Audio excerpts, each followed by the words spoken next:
Hello ma'am, नमस्ते। नमस्ते। हजुर कहाँदेखि आउनुभएको?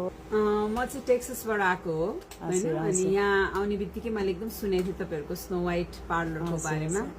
अनि आएर मैले कति कुरा गरेँ। सो एकदम highly recommended for anything, makeup और हेयर ट्रिटमेन्ट हैन, मेनिक्योर पेडिक्योर फेसियल सबै एकदम हाइली रेकमेन्डेड। उहाँले चाहिँ हामीसँग हो पार्टी मेकअपहरूदेखि लिएर सबै नै गराइसक्नु भयो नेपाल आएर। उहाँको दिदी पनि हाम्रो रेगुलर 15-16 वर्षदेखि रेगुलर कस्टमर हुनुहुन्छ।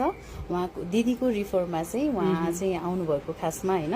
अनि उहाँले चाहिँ अब उहाँको चाहिँ हेयर हामीले आज फेरि पनि के गर्दैछौँ भन्दाखेरि चाहिँ न्यानोप्लास्टिया गर्दैछौँ। अनि न्यानोप्लास्टिया गर्नुभन्दा अगाडि हामीले कलर गरेर गर्नुस् न भन्यो म्याम। तर म्यामलाई चाहिँ तर कस्तो थियो भने उहाँको हेयर कस्तो थियो म्याम, एकचोटि आफैले भनिदिनुस् न।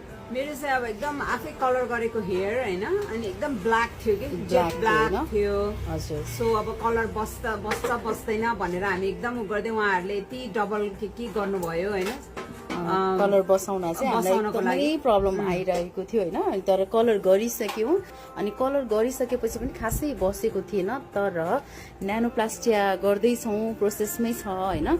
अनि तर न्यानोप्लास्टिया गरिसकेपछि उहाँको कलरको रिजल्ट चाहिँ बिस्तारै आइरहेको छ, कोटेड हेयर चाहिँ गइरहेको छ।